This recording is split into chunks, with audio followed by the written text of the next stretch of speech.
Բարև ձեզ, սիրելիներս, մենք ձեզ հետ շարունակում ենք քննարկել Շիմոն Բաղավատամը եւ այս պահին ուսումնասիրում ենք երրորդ գլխի, երրորդ երկի 9-րդ գլխի տեքստերը, որտեղ Բրահման աղոթքներ է մատուցում Գերագույն Աստծո աստվածությանը, ում հանդիպել է իր խորը մեդիտացիայից հետո։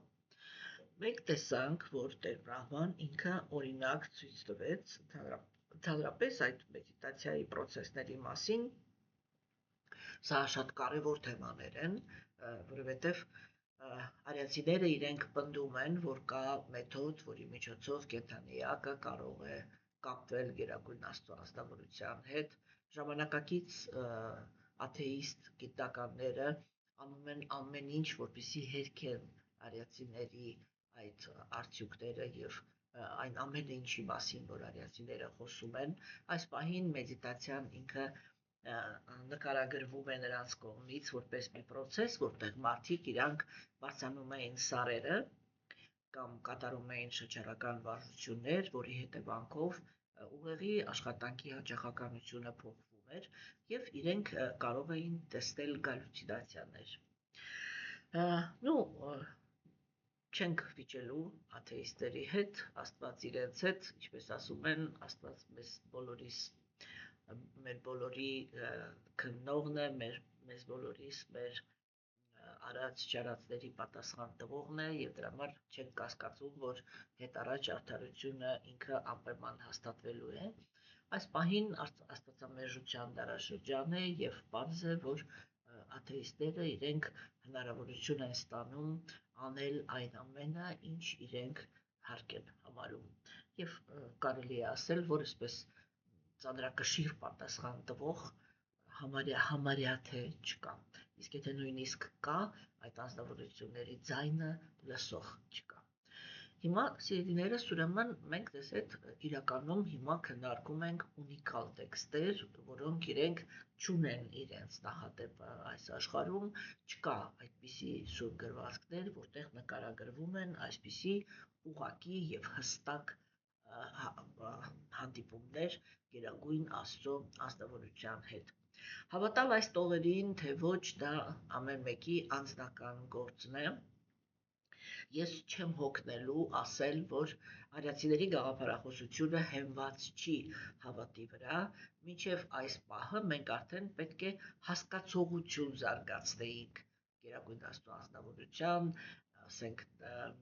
լինելու կամ չլինելու հարցի շուրջ, կամ նրա պահվածքի, նրա դիրքի հարցի շուրջ, եւ այո, իհարկե, արիացիների գաղափարը ինքը շատ պարզ գաղափար է,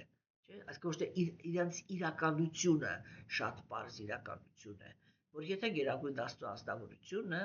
ինքը նյութական աշխարհ եկած կենդանիակներին հնարավորություն է տալիս, որպեսզի իրենք վերադառնան հոգևոր աշխարհ, ապա ինչու ինքը չի կարող գալ այն աստվածությունների շրջապատ, որոնք ջանքեր են թափում այդ ուղղությամբ,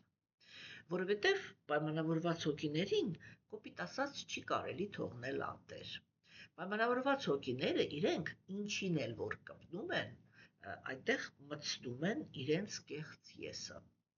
Եվ երբ որ Գերագույն Աստծո անձնավորությունը եւ նրա մաքուր նվիրալները գալիս են այս աշխարհ, փոխանցում են մեր համար գիտելիքը, չէ՞, ամեն անձնավորություն, որը ինքը ունի կեղծ ես, այդ գիտելիքին կպնելուց, ես դա շատ եմ քննարկում եւ քննարկելու եմ մինչեւ վերջի շունչս, հենց որ կպնում ենք, ուրեմն տրանսցենդենտալ կամ հոգևոր գիտելիքին, պայմանավորված կենդանիակը սկսում է այդ գիտելիքը աղավաղել ըստ իր պայմանավորված վիճակի, չէ՞։ Ես ինձ երեք թույլ տվեցի, ուրեմն մի փոքրիկ, ասենք, խոսեմ այն մասին, թե ինչպես է այդա օրինակ տեղի ունեցել, ենթադրենք, մուսուլմանների մոտ, չէ՞։ Նույնպես մենք կարող ենք տեսնել, չէ, որ ասենք նույնը կատարվում է եւ քրիստոնեության մեջ, եւ հինդուիզմի մեջ, ամենտեղ հենց որ կպավ կենդանիակի պայմանավորված վիճակը, ինքը դա նույնիսկ դիտավորյալ չի անում, հասկանում եք, մենք շատ ենք խոսել, որ պայմանավորված վիճակը դա ուղղակի ակնոց է, որի ապակիները ունեն որոշակի գույն։ Եվ անձնավորությունը ինքը ամեն ինչը կարող է տեսնել միայն այդ գույնի միջոցով, այդ գույնի միջով, Հասկանում եք, այսինքն իր գիտակցությունը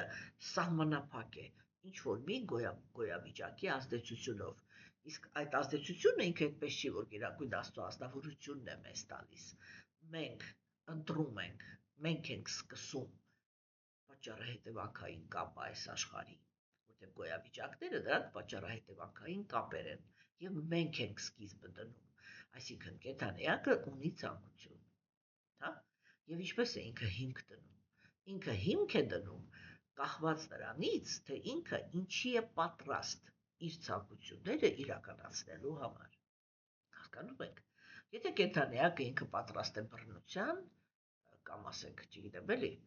բռնության որ ասենք, հա, ապա ինքը գտնվում է գիտության գոյավիճակի ազդեցության տակ։ Ինչու՞։ Որովհետև ինքը չի գիտակցում, որ բոլոր կենդանիակները հավասարապես Գերագույն Աստծո ազնվորության մասնիկներն են, եւ Գերագույն Աստծո ազնվորությունը ինքը մի տրամադրություն ունի, որ բոլոր կենդանիակները իրավունք ունեն լինել երջանիկ։ Եվ ով որ բռնանում է այդ կենդանիակների վրա, նա հետո համապատասխան բռնություն է ստանում։ Եվ վերջը, կուսակցությունը այստեղ ավարտվում է։ Հիմա երկրորդը, կենդանիակը ինքը պատրաստ է իր ցանկությունները իրականացնելու համար մրցակցել ուրիշ կենդանիակների հետ։ Սա նշանակում է, որ ինքը կարող է ճիգեր գործադրել, որպեսզի ձեռք բերի ինչ-որ տաղանդներ։ Եվ երբ որ ինքը այդ տաղանդները ձեռք է բերում, իր տաղանդներով, այսինքն իր ներքին ռեսուրսով դուրս է գալիս մրցակցության։ Եվ եթե հաղթում է մրցակցությունը, ուրեմն պրետենզիա է ունենում, որ ինքը պետք է ունենա առավելություն մնացած բոլորի հանդեպ եւ ինքը պետք է բանանի, ասեք, եւ ինքը պետք է վայելի, լինի գլխավոր վայելողը։ Գիտության գոյավիճակի մեջ կենդանիակը ինքը ունի այլ մտածելակերպ, որ ինքը պիտի լինի միակ վայելողը։ Գրքերի գոյավիճակի մեջ ինքը ունի ուրիշ մտածելակերպ, որ ինքը պետք է լինի գլխավոր վայելողը, այսինքն առաջին վայելողը եւ ամենավայելողը, հա։ Եվ կա առաքինության գոյավիճակ, որտեղ կենդանիակը ինքը արդեն ինչ որ հիմքերի վրա պատրաստ է լինում ընդունել, որ կան կենդանիակներ, որոնց արժանինքները իրենից բարձր են, եւ ոչ մի իմաստ չկա նրանց հետ մրցակցել եւ հարամել այն երջանկությունը, որին իրենք արժանացել են։ Եվ առաքինի կենդանիակները, չէ, իրենց պլատֆորման արդարությունն է, այսինքն իրենք այդպիսի դրվածք ունեն, որ թույլ տալ ամեն մեկին վայելել այն երջանկությունը, որին ինքը արժանացել է իր ճիգերի համաձայն։ Հիմա եւ ասենք, չէ, այդ պատրաստակամությունն է որոշում, թե ասենք կենդանիակը ինքը ինչպիսի ճակատագրով է անցնելու կամ ինչ գոյավիճակի իրա վրա ազդելու, չէ։ Եվ հիմա այդ ամեն մի գոյավիճակի մեջ կենդանիակները, որոնք մոտենում են սուրբ գրվածքներին, իրենք ունենում են համապատասխան այդ գրվածքները խեղաթյուրելու, ուրեմն միտում։ Տգետները իրանք ման են գալիս սուրբ գրվածքներում արդարացումներ իրենց բռնության հանդեպ հակումի համար, չէ։ Դրանք են քրիստոնեության մեջ Քրիստովի պախոդը, կներեք հայերեն հիմա որ սպանեք չեմ կարողանա ասեմ, հա, ինկվիզիցիան, հասկանում եք, չգիտեմ, տարբեր զանազան ուղղություններ, որտեղ քրիստոնյան ինքը համարել է, որ ինքը իրավունք ունի զենքով, կրակով, չգիտեմ, բռնություններով եւ եսի միջով տարածի քրիստոնեությունը, իսկ մենք գիտենք, որ եւ քրիստոնեությունը եւ մուսուլմանությունը իրենք տարածվել են առնահեղության հաշվին, միշտ պատերազմներով, հասկանում եք, հա, եւ ուրեմն այդ բռնություն եւ ինչ է այդտեղ տեղի ունենում, էլի, որ ազնվորությունը ինքը դրանք ովքեր են, որ բռնության են գնում, դա ֆանատիկներն են, ովքեր են ֆանատիկները, ֆանատիկները դա այն ազնվորություններն են, որոնք իրենք ընդհանրապես հոգեվոր զարգացման նրբության հետ ոչ մի կապ չունեն, իրանք կոնկրետ ունեն բռնության հանդեպ հակում, չէ, եւ արդարացնում են, եւ փորձում են արդարացում գտնել աստվածային գրվածքների մեջ, Աստծո կողմից տված գիտելիքի մեջ, փորձում են ուրեմն արդարացում գտնել իրենց բռնության հանդեպ հակումի համար։ Հիմա նրանք, ովքեր կրքերի մեջ են, երբ որ իրենք մոտենում են սուրբ գրվածքներին, իրենք այդ սուրբ գրվածքների մեջ ման են գալիս արդարացումներ իրենց զգայական վայելքի համար, չէ՞։ Պարզագույն օրինակներ։ Տեր Կրիշնան ինքը կանգնած Կուրուքշետրայի ճակատամարտում, հա, ուրեմն հրահրում էր Արգջունային, որպեսզի Արգջունան ինքը կռվի։ Ինչու՞, որովհետև Արգջունան ինքը երբ որ եկավ եւ կանգնեց թշնամու զորքի առաջ, ինքը տեսավ, որ այդ զորքի մեջ են գտնվում իր ուսուցիչները, իր պապերը, իր քեռիները, չգիտեմ, այսինքն բարեկամները, չէ՞։ Եվ ինքը թուլություն զգաց եւ ասեց նրա մասին, որ դիմեց Կրիշնային, ասեց դու իմ ընկերն ես իհարկե, բայց ես ասենք չեմ կարողանում հասկանալ, թե ես ինչու պետք է մասնակցեմ այս պատերազմին, որովհետև եթե ես այս պատերազմին մասնակցեմ, ես շատ վատ օրինակ եմ ծառայելու, որ կարելի է կրոնականության դաշտում եղբայրական պատերազմ վարել, այսինքն պատերազմ վարել իշխանության համար, չէ՞։ Որը եղավ Տեր Կրիշնայի պատասխանը։ Ինքը առաջին բանը որ ասեց դու խոսում ես գիտունի նման, հա, այսինքն դու մոռացել ես, որ դու արիացի ես, հա, իսկ ինչ ես խոսում, դու այդ երբանից ես սկսել խղճալ նյութական մարմինը, չէ՞, անտեսելով հոգու շահերը։ Եվ երբ որ այդ տեքստերը կարդում են նրանք, ովքեր բռնության հանդեպ հակում ունեն, իրանք ասում են, այ ինքը Գերագույն Աստծո ազնվորությունը ասել է, որ կրոնի համար պետք է կռիվ անել, որ նրանք, ովքեր կրոնի դեմ են, հա, իրանց պետք է ոչնչացնել։ Հասկանում եք։ Բայց եւ այդ ժամանակ, չէ, կրոնական մարդիկ իրենք առաջի, այսինքն բռնություն կատարողը հենց իրենք են, որտեղ իրենք կատարում են առաջի կայլը։ Իսկ իրականությունը ո՞րն է, որի վրա բոլորը թքած ունեն, կներեք արտահայտության համար։ Հա, իրականությունը կայանում է նրանում, որ այդ իրավիճակը պատերազմի էր հասցրել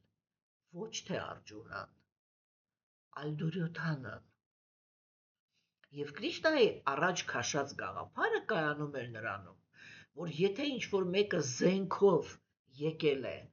քո հոգևոր կյանքի դաշտի պռունգին կանգնել է, դու պարտավոր ես պաշտպանել։ Տեսեք, այդ ինչ գաղափարը ինչ է դառնում, երբ որ ինքը գնում է տգետի ձեռքը։ Հիմա գրքոթները։ Կրոնականությունը ինքը միշտ առաջարկում է բարոյականություն։ Առաջին հերթին, սա առաջի փուլն է, կենդանի էակը ինքը չի կարող զարթացնի իր հոգին, չի կարող հայտնաբերի իր հոգին, եթե ինքը մնում է կրքերի եւ տգիտության ազդեցության տակ։ Հասկանում եք։ Հոգին ինքը մաքուր սեր է եւ կա ճանապարհ դեպի այդ մաքուր սիրո ունակությունը վերականգնելը եւ այդտեղ առաջի քայլը դա բարոյականության օրենքներն են։ Բոլոր կրոնականությունները ունեն իրենց բարոյականության օրենքները։ Եթե այդ կրոնականության մեծամասնությունը ունի հակում բռնության հանդեպ, ապա այսպես կոչված բարոյական օրենքները իրենք, այսինքն ամենաառաջի տառից մինչև վերջի տառը հենված են բռնության վրա։ Սա ինչ է նշանակում։ Սա ինքնըստինքյան նշանակում է, որ ինչ որ մի խավ ինքը, այսպես էլի, բարձի թող վայելելու է իր կյանքը, իսկ մնացածը լինելու են բռնաբարված։ Չէ՞։ Եվ թողներ են ինձ բոլորը, բայց հիմնականում այս գործողությունները կատարում են տղամարդիկ։ Ժամանակակից աշխարհում ընդունված է ամբողջ մեղքը գցել միայն կանանց վրա, բայց իրականում, չէ, ուրեմն եթե տղամարդիկ իրենք այդպիսի հավակնություն ունեն, որ իրենք ավելի բանական են, որ կինը պետք է իրենց ենթարկվի, եւ մենք տեսնում ենք որպես ապացույց, չէ, որ ամեն տեղ տղամարդիկ են ձևավորում գաղափարախոսություն, Տղամարդիկ են ձևավորում հասարակության ստրուկտուրան, տղամարդիկ են տալիս գաղափարախոսություն եւ այլն, այսինքն ամեն ինչը անում են տղամարդիկ։ Հասկանում եք, չէ՞։ Եվ իհարկե պատասխանատվությունը իրենց վրա է։ Եվ այդ բռնության հակումը, եթե մենք նայում ենք, մենք տեսնում ենք, որ կանայք չեն դրա հետևում։ Կանայք իրանք զոհ են այդ բռնության։ Եվ նշանակում է, որ իրանց պատասխանատվության տակ չէր։ Եթե դա իրենք հորինեին, իրենց դիրքը չէր լինի այդքան ողբալի, ինչքան որ կա։ Հասկանում եք։ Հիմա սիրելիներս, չէ՞։ Եվ տեսեք, իսկ կրքոտները իրենք, երբ որ մոտենում են տրանսցենդենտալ գիտելիքին, իրենք ման են գալիս, թե որ տեքստերով կարող են արդարացնել իրենց այդ անզուսպ, ազատ վայելելու ցանկությունը։ Հա? Եվ իրենք գալիս են, ես նույն Տեր Շրի Կրիշնայի օրինակով կգնամ, ուրիշ աստվածներին դեռ ձեռք չեմ տա, հա? Ասենք գալիս են եւ ասում են այդ Տեր Շրի Կրիշնան ինքը գյուղում ապրող փոքրիկ տղա էր, երբ որ անտառում պարում էր 108 աղջիկների հետ, որոնց մեջ կային նաեւ ամուսնացած կանայք։ Սա նշանակում է, որ տղամարդը ինքը իրավունք ունի վայելել ինչ կին, որ իր մտքով անցավ։ Չէ՞, էլ չենք խոսում հեթանոս աստվածությունների մասին, չէ՞, որտեղ որ ասենք տեսնում ենք, որ հեթանոսության գաղափարախոսությունը միշտ եղել է այնպես, որ կիս աստվածները իրանք եկել են մեր մոլորակ եւ սեռական հարաբերություններ են ունեցել աշխարհիկ կանանց հետ եւ հակառակը կանայք եկել են եւ հարաբերություններ են ունեցել տղամարդկանց հետ, մենք արիացիների մոտ ենք հանդիպելու այդպիսի պատմությունների, չէ՞։ Եվ տեսեք, ասենք, կրքոտը ինքը այդ մնացած ամեն ինչը թողնում է մի կողմ, հա, եւ հարց է բարձրացնում, ասում է, եթե իրան կարելի է, ինձ ինչու չի կարելի։ Այսինքն ինքը արդարացում է փնտրում իր կրքերի բավարարման համար, իրավունքի այդ կրքերը բավարարելու իրավունքի համար է արդարացում փնտրում։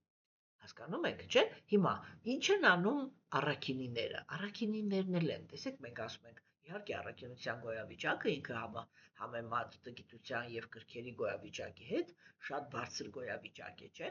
բայց միևնույն է, առաքինիներն էլ են խեղաթյուրում։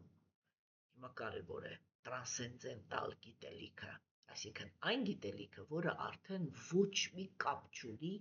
նյութական աշխարհի հետ։ Ինչպես են գիտելիքը աղավաղում ուրեմն առաքինիները։ Իրենք էլ առաջ են քաշում այս գաղափարը, որ եթե ես պարտավոր եմ լինել բարոյական, Աստված էլ է պարտավոր։ Հա? Եվ հոգևոր մարդը ինքը առաջի քայլերում, երբ որ դեռ հասուն չի, չէ, իր ներսում ունի այդպիսի ակնկալիք, այդպիսի սպասում, հասկանում եք, որ Գերագույն Աստծո ազնվորությունը պիտի իրա նման հետևի նյութական աշխարհի համար նախատեսված բարոյականության օրենքներին։ Սա սխալ գաղափար է։ Ինչու՞։ Որովհետև բարոյականության օրենքները, որոնք նախատեսված են նյութական աշխարհի համար, նրանք նախատեսված են, որպեսզի կարգավորեն կենդանի էակի անարդար կապվածությունները եւ անարդար ատելությունները։ Գերագույն Աստծո անձնավորությունը եւ հոգևոր աշխարհում ապրող կենդանի էակները երբեք չեն ունենում ոչ մի տեսակի անարդար ոչ կապվածություններ եւ ոչ էլ ատելություններ։ Հետևաբար նյութական աշխարհի համար նախատեսված բարոյականության օրենքները վերաբերվում են միայն նյութական աշխարհին։ Եթե մենք պատկերավոր վերցնենք, չէ, եւ ասենք այդպես դիտարկենք, որ ըստ էության դա հենց այդպես է, որ եթե մենք այդպես ընկալենք, որ ասենք նյութական աշխարհը դա հոգևոր աշխարհի բանտն է, չէ, ապա մենք կարող ենք ասել, որ առաքինիները իրանք պահանջում են, որ ազատության մեջ ապրող քաղաքացիները իրենք հետևեն բանտի օրենքներին։ Այսա ինչքանով է ընդհանրապես խելքին մոտ բան, չէ, բայց մարդիկ իրանք նույնիսկ չեն նկատում, թե իրանք Աստծուց ինչ են պահանջում, Հասկանում եք։ Եվ այո, իհարկե, Գերագույն Աստծո անձնավորությունը ինքը վեր է, եւ երբ որ ինքը գալիս է իր սկզբնական տեսքով, այդ Տեր Կրիշնայի տեսքով, չէ, ինքը հենց դա է ցույց տալիս։ Հենց դա է ցույց տալիս, որ ես նյութական բարոյականության հետ ոչ մի կապ չունեմ,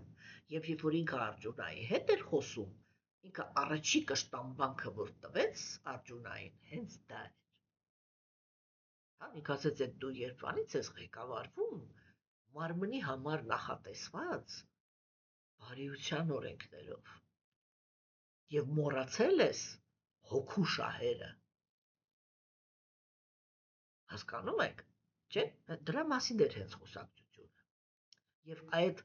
որովհետեւ ուրիշ կրոնականությունների մեջ է տրանսցենդենտալ գաղափարը ինքը չկա, չէ՞։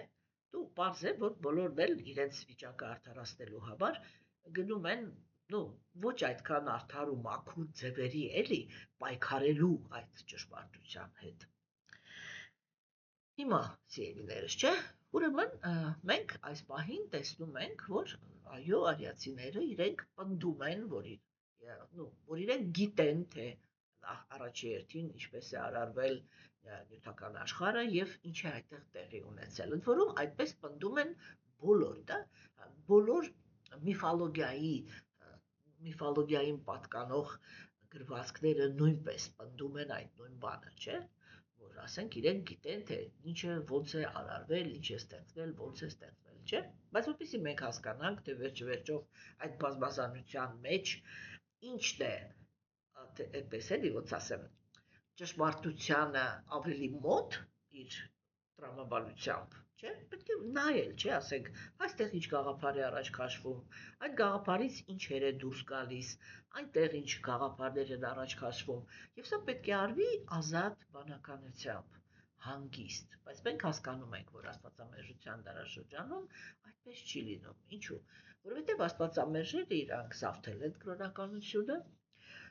ծառայեցնում են ցանկացած կրոնականությունը ծառայեցվում է այս պահին նյութական շահերին, չէ՞, եւ պարզ է, որ այնտեղ որտեղ կա արդեն կայացած նյութական շահը, այդ նյութական շահը ոչ մեկ ճշմարտության համար չի զոհելու։ Ես երեխա չեմ, որ դա չհասկանամ։ Հասկանում եք, չէ՞։ Այսինքն դա ինչ որ անհույս process-ներ են։ Ուղղակի կան ինչ որ սիտուացիաներ, երբ որ Գերագույն Աստծո ազնվորությունը ինքը ունի այդ միտումը, որպեսզի ճշմարտությունը հնչի, եւ պարզ է, որ ամեն ազնվորություն, որ Աստվածամերժության դարաշրջանում հնչեցնում է այդ ճշմարտությունները, ինքը հասկանում է, որ այդ ճշմարտությունները շատ սակավաթիվ մարդկանց են հետաքրքրելու։ Հիմա, սիրելիներս, բայց այս պահին մենք տեսանք, որ Բրահման ինքը հանդիպել է Գերագույն Աստծո անձնավորությանը, ինքը շատ ազդված է Գերագույն Աստծո անձնավորության կերպարանքից, չէ՞, եւ մենք այստեղ տեսնում ենք, որ արիացիները համառորեն պնդում են, որ բոլոր նրանք, ովքեր հանդիպել են Աստծո հետ, հա, իրանք ուրեմն բան են, իրանք հմայված են նրա տեսքով եւ բոլորը նկարագրում են, որ Գերագույն Աստծո անձնավորությունը ունի հավերժ երիտասարդ, աննկարագրելի հմայիչ արտաքին։ Սա իրականում համապատասխանում է, այս նկարագրությունը ինքը սազական է, ես այդ խոսքով եմ ասում, ինքը սազական է Աստծուն։ Մենք ձեզ հետ բազմիցս քննարկել ենք, որ ոչ ծերունին, ոչ որ ինքը չկա, ոչ որ ինքը այնքան սառը անձնավորություն է, որ ընդհանրապես չի աջակցում ուրեմն կրոնական մարդկանց, չէ՞։ Երբ որ մենք նայում ենք, դաժե եթե Աստված չկա, արիացիները ինչ են ներկայացնում, որ չհասկացա։ Նյութական աշխարհը նույնպես պատկանում է Գերագույն Աստծո անձնավորությանը, ինչպես եւ հոգեվորը։ Հետո որ մի պայմանավորված հոգին իրավունք ունի ասել, որ Գերագույն Աստծո անձնավորությունը չի կարող գալ նյութական աշխարհը, ոչ չի կարող։ Ինքը ինչ ուզի կարող է անել։ Հիմա հաջորդ հարցը. եթե արդեն ինքն է տվել կրոնականությունը, ինքը ինչ պատճառ ունի կրոնական մարդկանց թողնել անտեր։ Հա?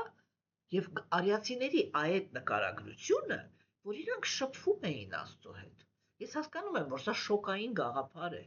բայց այդ մարդիկ այդպես են պնդում իրենց ամբողջ պատմության ընթացքում, որ իրանք շփվում են Աստծո հետ։ Եվ գիտե, թե Աստված ինքը ինչ կերպար ունի, թե ինչ բնավորություն ունի, եւ այլն, եւ այլն, եւ ամենակարևորը, որ Աստված այդ իր պահվածքով հարյուրավոր առիթներ է տալիս, որպիսի հոգևոր մարդիկ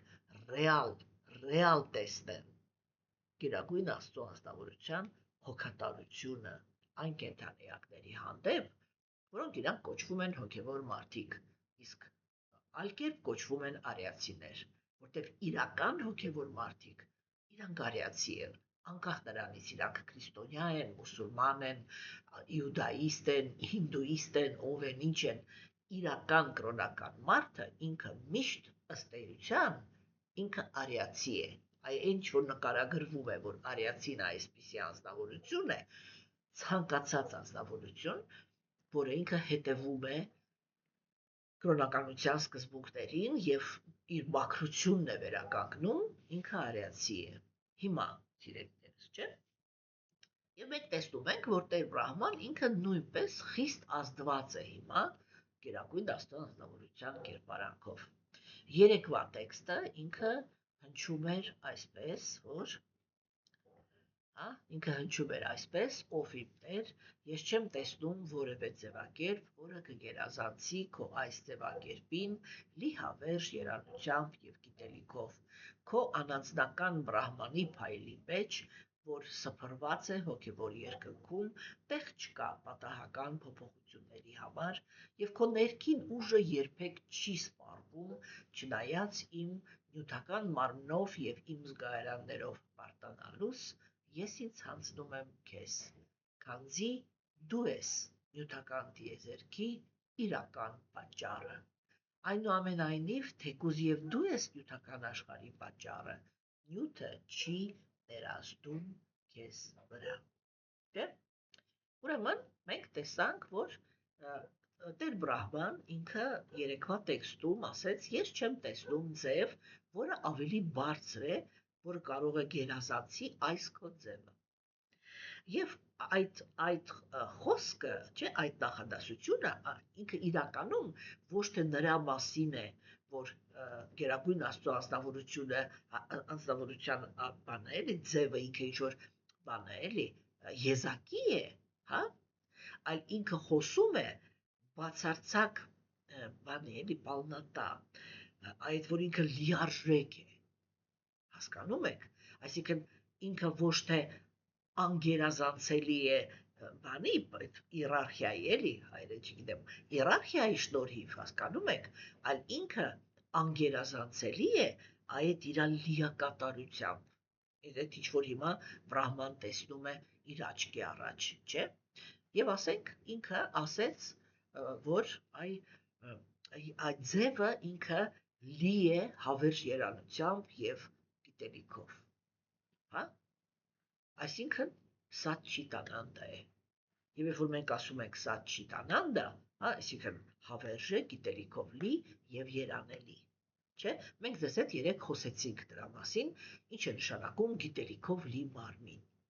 Դրանից հետո Բրահման ինքը թվարկեց անանձնական փայլը, Բրահմանը, չէ՞, որը ինքը բացարձակի ասպեկտ է, հա, որի մեջ չի կարող լինել, չեն կարող լինել հարաբերություններ, չեն կարող լինել տարբերություններ, որովհետև այնտեղ բոլորը բան են, ատոմ են, հա, ատոմներ են, իրանք բոլորը նույն ձև են, ուրեմն հարաբերվելու ունակությունից զուրկ են, հա, եւ Բրահմանի մեջ չկա դինամիկա, չէ՞, եւ ինքը ասեց, այդտեղ չկա պատահական փոփոխությունների հնարավորություն, այդպիսի հնարավորությունների համար տեղ չկա, չէ՞, դա նշանակում է, որ Բրահմանը ինքը ստատիկ է եւ ինքը չի զարգանում եւ չի խորանում։ Երբ որ արիացիները իրանք խոսում են Գերագույն Աստծո անձնավորության անձնական որակների մասին, չէ՞, իրանք մի շատ հետաքրքիր թեմա են քննարկում։ Իրանք ասում են, Գերագույն Աստծո անձնավորության հնարավորությունները ամեն վայրկյան աճում են։ Այսինքն ոչ մի կենդանի էակ չի կարող իմանալ Գերագույն Աստծո անձնավորության սահմանները, հա? Ինչու չի կարող իմանալ, որովհետև Գերագույն Աստծո անձնավորությունը ինքը իր սահմանները չգիտի։ Այսինքն, երբ որ մենք խոսում ենք անձնավորության մասին, մենք խոսում ենք անսահման զարգանալու եւ անսահման խորանալու ունակության մասին, չէ՞։ Եվ դրա համար այդ հասկանալով Տեր Բրահման ինքը ասեց. քո ներքին էներգիան ինքը երբեք չի սպառվում, հա։ Եվ սա արդեն էլի անձնական ձևն է բացարձակի, որը ինքը այո, երբեք չի սպառվում։ Եվ ինքը ասեց, ես տալիս եմ ինձ քեզ, ես տրվում եմ քեզ։ Հասկանում եք, եւ սա ոչ թե ինքը կներեք, ես մի թեթև տեղափոխվեմ, հա, որտեղ արևը դուրս եկավ եւ խփեց աչքերիս։ Հա։ Եվ ուրեմն Տեր Բրահման ինքը որ ասեց, որ ես տրվում եմ քեզ, չէ, դա ոչ թե հավատի բան էր, արդյունք էր, այլ փորձի, որովհետև հիմա իր առաջ կանգնած է մի անձնավորություն, որը Տեր Բրահման գնահատում է որպես մի անձնավորության, որը կարող է լինել լուրջ հենարան։ Հասկանում եք, մինչև կենդանեակը ինքը չհամոզվի, որ ինչ-որ մեկը կարող է իր համար լինել հենարան, ինքը այդ անձնավորությանը չի տրվելու։ Հիմա, հաջորդ գաղափարը դա էր, որ ես հպարտանում եմ մարմնով և զգայարաններով, չէ՞։ Ուրեմն, սա շատ հետաքրքիր կետ է, որտեղ սա վերաբերմունքն է Տեր Բրահմայի իր նյութական գոյության հանդեպ։ Հասկանում եք։ Այսինքն ինքը ազնիվ ընդունում է իր ներքին վիճակը, չէ՞, տեսեք օրինակ, երբ որ մարդիկ իրան գալիս են հոգևոր կյանք, չէ՞, շատ հաճախ այդ հոգևոր կյանքում իրենք լսում են գիտելիքը, հա, եւ հասկանում են, որ հոգևոր մարդը ինքը պետք է այսպիսի պահվածք ունենա։ Եվ դրա ազդեցության տակ, չէ, իրենք սկսում են ձևացնել եւ դրսեւորել ինչ-որ պահվածք, որտեղ իրանք ինչով են զբաղված։ Իրանք զբաղված են իրենց թերությունները թաքցնելու գործընթացով։ Ինչու են թաքցնում իրենց թերությունները, որպեսզի հարգանք վայելեն, ուրեմն հոգևոր մարդկանց հասարակության մեջ։ Հասկանում եք։ Ինչու՞։ Որովհետև երբ որ կենդանեակը ինքը աստվածաբանի էլի աշխարհիկ հասարակությունից գալիս է կրոնականություն, չէ, դա տալիս է, ինքը աստվածաբանի աշխարհիկ կյանքում ինչ որ մի բանի հասել է կամ չի հասել։ Եվ եթե ինքը չի հասել, հատկապես եթե ինքը չի հասել, իր համար հոգևոր դաշտը դա զրոյից սկսելու հնարավորություն է։ Եվ այստեղ, երբ որ ինքը իմանում է, թե հոգևոր մարդը ինքը իրան ինչպես պիտի դրսևորի, ինքը սկսում է ձևացնել, այդ պահվածքն է պահում, որպեսզի մարդիկ մտածեն, որ այդ պահվածքի հետևում կա այդ պահվածքին համապատասխան էություն, բայց այդ էությունը չկա։ Իրենք այդ պահվածքի հետևը թաքցնում են իրենց թերությունները, եւ սա կոչվում է կեղծիք, այսինքն երբ որ կենդանեակը ինքը իր հետ ազնիվ չի։ Հիմա տեսեք Տեր Բրահման ամենաբանական կենդանի էակը, հանգիստ ասում է, ես հպարտություն ունեմ իմ նյութական մարմնով։ Հասկանում եք, չէ՞։ Եվ այստեղ, այսինքն խոսքը չի գնում էլի նրա մասին, որ բան է, էլի, այսինքն մենք տեսնում ենք, որ Բրահման ինքը անկեղծ ընդունում է իր պայմանավորված վիճակը եւ չի հերքում այն։ Չի հերքում, այլ տրվում է Գերագույն Աստծո անձնավորությանը։ Հիմա ինքը ասեց դու ես իրական պատճառը տիեզերքի, հա։ Այսինքն ինքը խոսած նրա մասին, որ դու ոչ միայն նյութի բանն ես էլի, իստոչնիկ, դու ոչ թե միայն նյութի աղբյուրն ես, հա, նյութի սկիզբն ես, բայց դու նաև օրենքի, այսինքն պատճառահետևանքային կապի հիմքն ես, հա, Եվ այդ ամեն ինչի հիմքը լինելով, դու չես կրում քո վրա ընդհանրապես նյութի ազդեցությունը։ Ո՞րն է նյութի ազդեցությունը։ Արդարության, ճշմարտության եւ բարիության պակասությունը։ Հասկանում եք։ Եվ այսինքն դա միշտ նշանակում է, որ երբ որ Գերագույն Աստծո ազնվորությունը ինքը սկսում է գործել, ինքը չի դար այդ իրագործողությունները չեն բերում այն հետևանքները, ինչ հետևանքներ, որ իրանք դա բերում է սովորական նյութական աշխարհում ապրող կենդանիակներին։ Ինչու՞, որովհետև նյութական աշխարհում ապրող կենդանիակները իրենց սրտի մեջ ունեն անարդար կապվածություններ, անարդար ատելություններ, ունեն դաժանություն, ունեն խորամանկություն։ Վերջ։ Եվ համապատասխան գործում են, համապատասխան հետո պատասխան ստանում։ Գերագույն Աստծո ազնվորությունը բոլոր քայլերը կատարում է սիրուց։ Հասկանում եք, կամ որովհետև, ասենք, բան է անում, կենդանիակներին հրավիրում է դեպի սիրո դաշտ, չէ, կամ որովհետև ինքը պաշտպանում է նյութական աշխարհում, ուրեմն անմեղներին, ագրեսիվներից։ Հիմա սա մեր երեկվա տեքստն էր, այսօրվա տեքստը ինքը հնչում է այսպես։ Կարդանք տեքստը եւ անցնենք առաջ։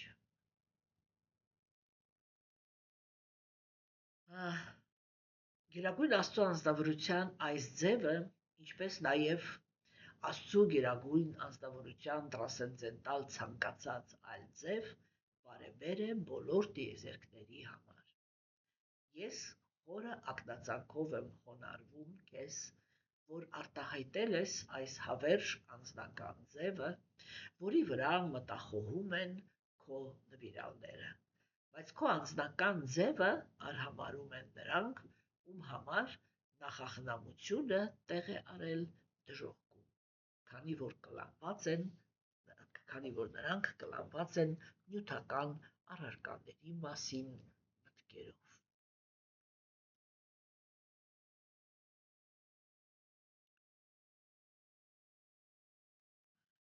Ուրեմն, ինչի մասին է այսօրվա մեր քննարկվող տեքստը, չէ՞։ Ուրեմն տեսանք, որ Բրահման ինքը դիմում է տատ խոսքով, այսինքն այս ձևը, որը հիմա ինքը տեսնում է։ Շիլա Պրաբհուպադան ինքը թարգմանում է Տեր Շրի Կրիշնան, բայց այստեղ Տեր Շրի Կրիշնայի մասին չի խոսքը։ Այստեղ խոսքը Նարայանայի մասին է։ Ուրեմն ինքը ասես տատ, այսինքն այս ձևը, հա։ Եվ սա ինքը խոսում է նրա մասին, չէ, որ Բրահման հիմա ինքը սա ոչ թե ինչ-որ սիմվոլի մասին է խոսում, ոչ թե ինչ-որ հորինվածքի մասին է խոսում, այլ ինքը խոսում է ռեալ, տրանսցենդենտալ անձնավորության ձևի, այ մարմնի մասին, հա։ Եվ ինքը ավելացնում է, ասում է, ինչպես եւ մնացած բոլոր տրանսցենդենտալ ֆորմաները, չէ՞։ Այսինքն ինչ է նշանակում, որ սա արդեն այդ խոսում է վերամանրավորումների, հա, մարմնավորումների գաղափարի մասին, որը ինքը իրականում, եթե մենք հասկանում ենք, մենք գիտակցում ենք, որ ինքը բացարձակապես չի հակասում այդ, որ Գերագույն Աստծո ազնվորությունը ինքը միասնական է եւ մեկ է վերջնականում։ Հասկանում եք, չէ՞։ Օրինակ, երբ որ մարդիկ իրանք լավ չեն հասկանում մարմնավորումների գաղափարը, չէ՞, իրանք պայքարում են այդ գաղափարի դեմ, բանանելով եւ իրանք թվում է, որ իրանք լուրջ բան են խոսում, պայքարում են դրա դեմ, որ չէ, Աստված ինքը մի հատ է, ինչ 100 հատ, ինչ 1000 հատ, եսի մի ինչ բան, բայց մենք դες հետ խոսել ենք, չէ՞, թե տրամաբան, եթե այդ նույնիսկ Աստված չկա, թե տրամաբանությունը ո՞րն է։ Հասկանում եք, որովհետեւ այդտեղ մենք լիքը հարցեր ունենք տալու, թե այ ինչպես է Գերագույն Աստծո ազնվորությունը ինքը համ ապահովում 24/7-ի վրա նյութական աշխարհի հանդեպ իր զբաղվածությունը եւ իր անձնական կյանքը հոգեվոր աշխարհում։ Չէ՞, տեսեք, այն անձնավորությունները, որոնք իրանք հերքում են, որ Գերագույն Աստծո ազնվորությունը ունի իր անձնական կյանքը, այդտեղ իրանք կարող են ասել, չէ, Աստված մի հատ է եւ ինքը առավոտից երեկո զբաղված է միայն նյութական աշխարհով։ Ես նորից եմ ասում, այդպիսի Աստծո գոյությունը ուղղակի ողորմելի է։ Ուղղակի ողորմելի է։ հասկանում եք, հա? Եվ այստեղ տեսնում ենք, որ Տեր Բրահման ինքը այդ գիծն է մշտական տանում, չէ, որ ինքը այնտեղ ասեց, ես գիտակցում եմ, որ կա Բրահմանը ինքը դինամիկ չէ, ինքը դինամիկ չի, ինքը չի կարող ոչ զարգանալ, ոչ փոփոխվել, ոչ էսի ինչ, ինքը ուղղակի միատարր լույս է, չէ, եւ այդ ամեն ինչը ինքը բնորոշ է Գերագույն Աստծո ազնվորությանը, այսինքն անձնավորությանը։ Եվ հիմա հաջորդ տեքստով ինքը խոսեց անմիջապես Գերագույն Աստծո ազնվորության մարմնավորումների մասին։ Այսինքն ինքը դեռ նոր է ծնվել, բայց արդեն գիտակցում է, որ Գերագույն Աստծո ազնվորությունները մարմնավորումներ ունի։ Չէ՞։ Հա, հիմա ինքը խոսեց նրա մասին, որ Գերագույն Աստծո ազնվորությունը ինքը ոչ թե անանձնական է, այսինքն այստեղ շատ շեշտում է այս տեքստի մեջ Գերագույն Աստծո ազնվորության այդ անձնավորության անձնական անհատականության գաղափարը, չէ՞։ Եվ հիմա ինքը ինչ ասեց։ Ինքը ասեց այդ բոլոր ձևերը իրանք բարիք են բերում աշխարհին։ Հա? Բոլոր տիեզերքներին, այսինքն եւ նյութական, եւ հոգեվոր, չէ՞։ Այսինքն Գերագույն Աստծո ազնվորության ձևը դա ինչ որ այդպես լոկալ ձև չի, էլի, որը ինքը բան է, որը ինքը ինչ-որ մասնավոր է, հա? Այլ ինքը ցանկացած նրա մարմնավորում, ինքը բարեբեր է ընդհանրապես ամեն ինչի համար, եւ հոգեվորի, եւ հոգեվոր աշխարհի, եւ նյութական աշխարհի համար։ Այսպիսին է տեսնում Տեր Բրահման, ուրեմն հիմա այդ անձնավորությունը, որի իր առաջ կանգնած է, չէ՞, եւ ինքը ասում է ես խոնարհվում եմ։ Հա? Ես խոնարհվում եմ, դա ենթարկվելու ժեստը չի։ Հասկանում եք, որովհետև Տեր Բրահման ինքը, որտեղ ենթարկվում են ուժին, ոնց ասեմ, էլի, չէ, բայց մենք տեսնում ենք, որ Գերագույն Աստծո ազնվորությունը հիմա այսպես հանգիստ կանգնած է Բրահմայի առաջ եւ լսում է Բրահմայի աղոթքները։ Բրահման ինքը իր հերթին ներկայացնում է, թե ինքը ինչպիսին է տեսնում հիմա Աստծուն։ Եվ երբ որ ինքը սկզբում ասեց, քո բոլոր մարմնավորումները բարեբեր են, եւ ասեց ես տրվում եմ, դա նշանակում է, որ ոչ մեկ իրա մոտ չէր եկել թրով սրով, հա? Զորովից գետերը չէր իջացրել, կամ չգիտեմ, ուրիշ արարողություններ չէր արել, որպեսի հասնի նրան, որ անձնավորությունը ինքը տրվի ինչ-որ մի Աստծո։ Այսինքն սա ընդամենը, հա, կամավոր բռնությունից ազատ կամավոր ժեստ է Տեր Բրահմայի կողմից, որը ինքը արեց դեպի այն անձնավորությանը, որին ինքը հիմա իր առաջ տեսնում է։ Հասկանում եք։ Այսինքն երբ որ արիացին է ինքը տրվում, այդ տրվածության մեջ չկա պարտադրանք։ Գերագույն Աստծո անձնավորությունը դեռ մի բառ չի ասել։ Ինքը ուղղակի լսում է Բրահմայի աղոթքները։ Հա? Եվ հիմա Տեր Բրահման ինքը ասեց, ես խոնարհվում եմ քո այդ անձնական ձևի առաջ։ Հա? Հիմա եւ հաջորդը, որի բացաստեմ որ կարդամ, հա, ուրեմն որի վրա մեդիտացիա են անում քո նվիրալները։ Այսինքն ինչ ասեց Տեր Բրահման։ Ինքը ասեց, որ այս ձևը, вообще քո Գերագույն Աստծո ազնվորության բոլոր ձևերը իրանք ընկալվում են պազնանիա, էլի, այդ պազնանիա հայերեն չգիտեմ ոնց է, ինքը շատ լավ բառ է, էլի, ընկալվում են, ճանաչվում են, հա, սիրո միջոցով, այլ ոչ թե հասկացողության։ Դրա համար ինքը չասեց, որի վրա մեդիտացիա են անում իմաստունները։ Ինքը ասեց, որի վրա մեդիտացիա են անում նվիրալները։ Նվիրալները դրանք այն ազնվորություններն են, որոնք նվիրվածություն ունեն Գերագույն Աստծո ազնվորության հանդեպ։ Նվիրվածությունը ինքը զորով չի լինում, հասկանում եք։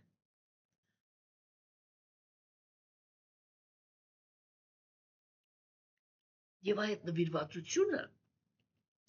ինքը կապվածությունից է գալիս, կապվածությունից է ծնվում, հասկանում եք։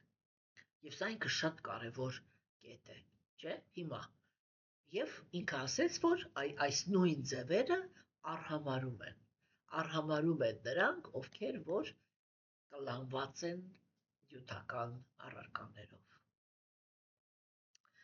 Տեքստը խոսեց նաև նրա մասին, որ այդ ազնվորությունների համար նախատեսված է դժոխք։ Չէ՞։ Այսինքն մենք այստեղ տեսնում ենք, որ Տեր Բրահման ինքը այսպես հստակ գիծ գծեց, չէ՞, հստակ գիծ գծեց հոգևոր տեսողության եւ նյութականի մեջ խորասուզված մտքի միջև, հա։ Այսինքն, տեսեք, ասենք, եւ եթե այս տեքստին սխալ մոտենանք, չէ, մենք կարող ենք միանգամից վախի զգացում ունենալ, որ այստեղ էլի մեզ զգուշացրեցին, որ եթե մենք նյութի վրա ենք կենտրոնացած, մենք դժոխք ենք գնալու, բայց իրականում այս տեքստը ինքը մեղադրական չի, ինքը ոչ թե մեղադրում է, այլ գնահատում, ոնց որ ինքը ասի, սա մկնիկ է, իսկ սա ակնոցի տուփ, դա մեղադրանք չի, չէ, այն նույն ձևի Տեր Բրահման հիմա այստեղ առանց մեղադրանքի դիագնոզ է դնում, հա, որ երբ որ կենդանի էակը ինքը արհամարում է Գերագույն Աստծո անձնավորության իմինա անձնական ֆորման, որը ինքը ոչ մի կապ չունի, ոչ փիլիսոփայական խորության, ոչ ինչ-որ բաների հետ էլի այդ արհամարակների կամ չգիտեմ, այ եթե ինքը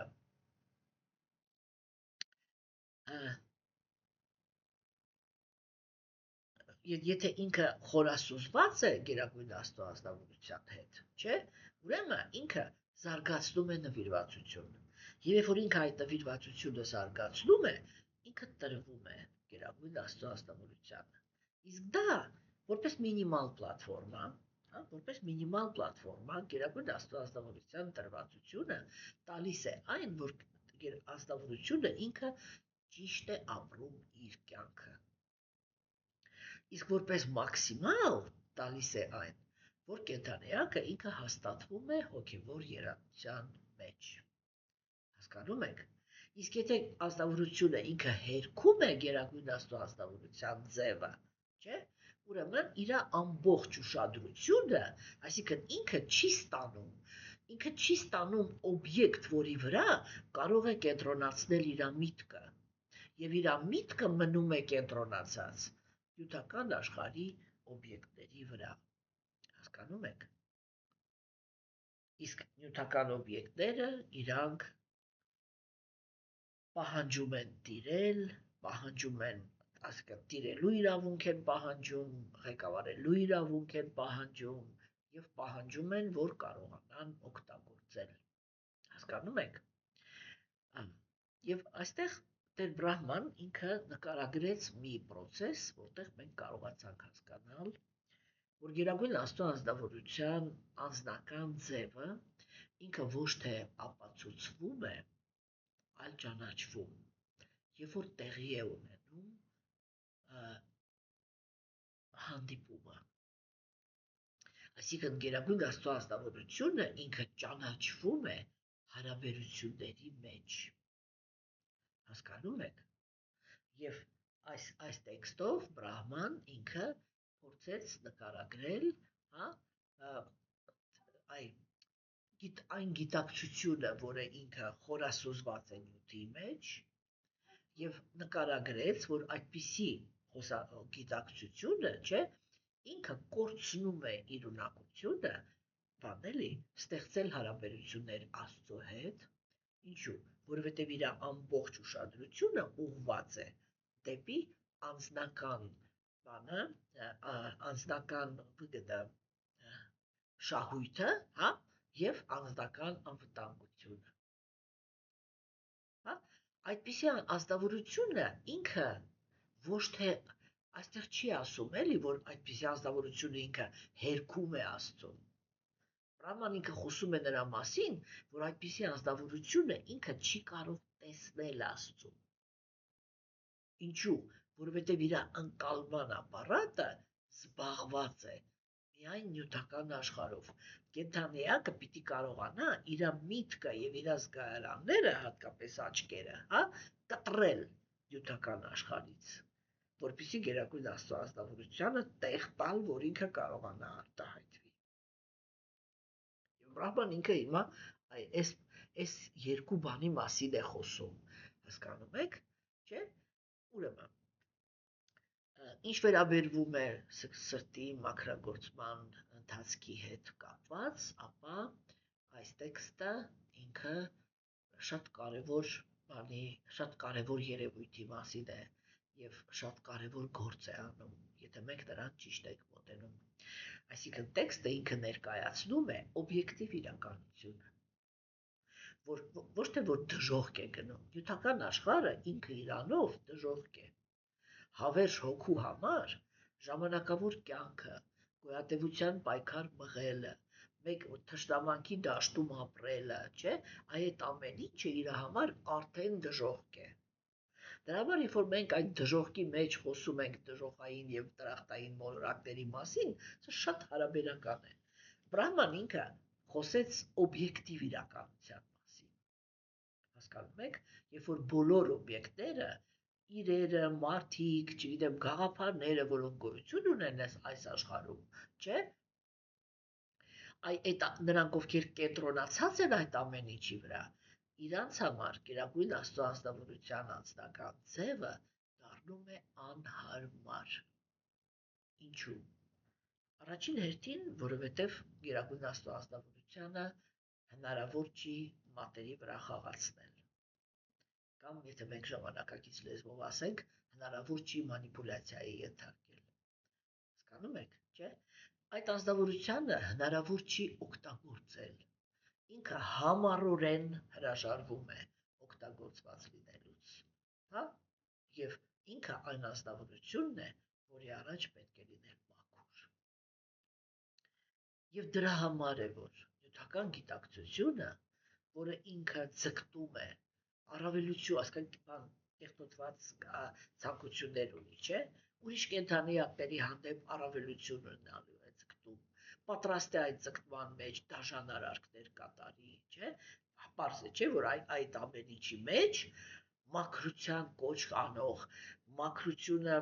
ու կոպիտ ասած այսպես կենդանիակի աչքը մտցնող անձնավորությունը ինքը անհարմար անձնավորություն է։ Եվ իհարկե Աստվածամերժերի համար իրանք հենց դրա համար էլ հերքում են Աստծուն, որովհետև իրենց համար դա անհարմար անձնավորություն է, որտեղ իրանք ուզում են իրանք հիմնեն, թե ինչ է կոչվում բարոյականություն, եւ երբ որ իրանք են անում, մենք տեսնում ենք, որ այդ բարոյականությունը միշտ իր մեջ պարունակում է բռնություն, հա, եւ այլն եւ այլն։ Իհարկե այդպիսի տարածքում գերագույն Աստծո ազնվորությանը ոչ մեկ ռեալ իրական տեղ չի տալիս, չէ՞։ Այս տեքստը ինքը ունի վտանգավոր կետեր, որոնք եթե մենք սխալ ընկալենք, տրամադրությունը չընկալենք, այսպես, բաների մակերեսային ընդունենք, կարող ենք սխալ հոգեվիճակներ ապրել։ Իսկ տեքստի ապրած հոգեվիճակն է, որ որոշում է, թե մենք այդ տեքստը օգտագործեցինք որպես մեր աճի համար հիմք, թե որպես դեգրադացիայի համար հիմք, թե այդ տեքստը ընդհանրապես մեզ հետ ոչինչ չարեց։ Այստեղ խոսացվեց դրա մասին, որ կան կենդանիակներ, որոնք գերագույն Աստծո ազնվորություն, որոնք գնում են բաներ, որոնց ճակատագիրն է լինել դժոխքում։ Ես արդեն ասեցի, որ իրականում այստեղ նյութական աշխարհի դժոխքի մասին չի խոսքը։ Այստեղ խոսքը դրա մասին է, որ ինքը նյութական աշխարհը դժոխք է, հա։ Հիմա, բայց չի կարելի այս տեքստը ընկալել որպես բան էլի, ուգրոզա հայերեն, որպես սպառնալիք, հա։ Չի կարելի տեքստը կարդալ ուղղակի որպես պատժի բան էլի, այսպես որ հա պատիժ կա, եսի ինչ կա, չէ՞։ Չի կարելի բան անել, հակադրել նվիրալներին ոչ նվիրալների հետ, հա, որովհետև ինքը տեքստը այդ հակադրությունը իրականում չի անում։ Շատ փափուկ տեքստ է, եթե ուշադիր կարդաք, չէ՞, ինքը ինչ է անում։ Ինքը ուղղակի խոսում է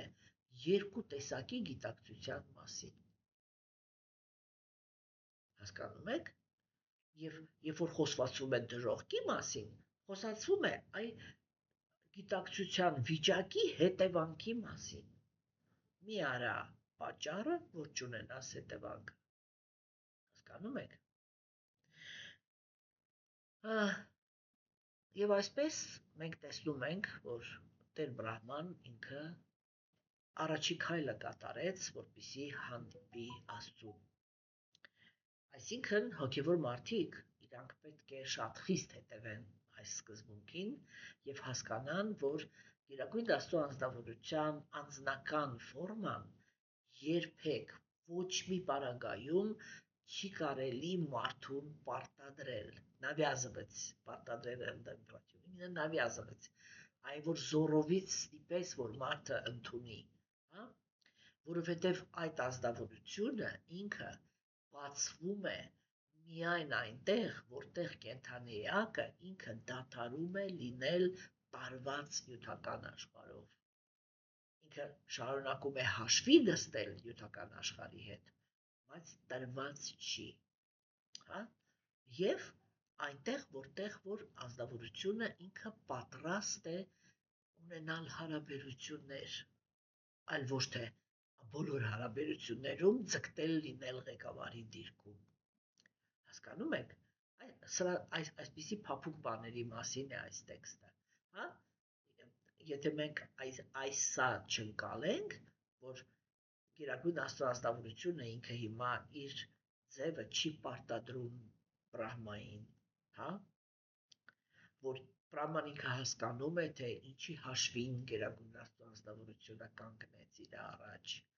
Ուստի միանգամից նկատում է, թե ինչի հաշվին է, որ ինքը աշխարհիկ մտածելակերպ ունեցող հոգիների առաջ չի կանգնում։ Հասկանում եք, չէ՞։ Եթե մենք իրան ոչ թե այդպես փափուկ ենք ընկալում, ապա մենք այս տեքստը կարող ենք ընկալել как որպես բավականին բան, էլի, այսպես խիստ ժոստկը, հա, ժոստկի տեքստ կարող ենք ընկալել։ Հասկանում եք։ Բայց իրականում այս տեքստը ինքը հիմա նախապատրաստում է, որտեղ ինչ ասես, Տեր Բրահման ինքը ասեց, նրանք ովքեր ուշադիր են քո հանդեպ, նրանց առաջ դու հայտնվում ես, նրանք ովքեր արհամարհում են քո գոյությունը, նրանցից դու թաքնվում ես, բայց ումից դու թաքնվում ես, նրանց կյանքը վերածվում է դժոխքի, հա? Այդ դժոխքի մեջ ոչ թե Գերագույն Աստծո ազնվորությունն է իրանց ուղարկում, այլ հենց իրանք են իրանց պահվածքով իրար կյանքը դարձնում դժոխք։ Եվ մենք հիմա ապրում ենք աստվածամերժության դարաշրջանում, եւ կյանքի ամեն վայրկյանում կարող ենք համոզվել այս ճշմարտության մեջ։ Հասկանում եք, չէ՞։ Եվ ուրեմն այս տեքստով Տեր Բրահման ինքը խոսեց ուշադրության կենտրոնի վերաբերմունքի հիմքի մասին, եւ թե այդ հիմքերը իրանք ինչ իրականության են բերում կենթանի էակներին։ Կարծում եմ, որ հաջորդ տեքստով պիտի որ արդեն Տեր Բրահման ինքը խոսա լսողության կարևորության մասին, որովհետեւ եթե թեման ինքը այդպես գնաց, որ խոսակցություն է գնում ուշադրության հետ կապված, դա ամենայն հավանականությամբ նշանակում է, որ դրանից հետո խոսակցությունը պիտի գնա լսողության մասին, ինչու, որովհետև լսողությունն է փոխում ուշադրության կետը։ Հասկանում եք, կամ ասենք ուսումնասիրությունը կամ կարդալը դա նույն լսողությունն է։ Եվ դու կապրենք կտեսնեք, ես դες հետ եմ առաջ գնում եւ անգիր տեքստերը չեմ հիշում։ Եվ այսօր այսքանը սիրելիներս, բարի օր եմ մաղթում բոլորիդ։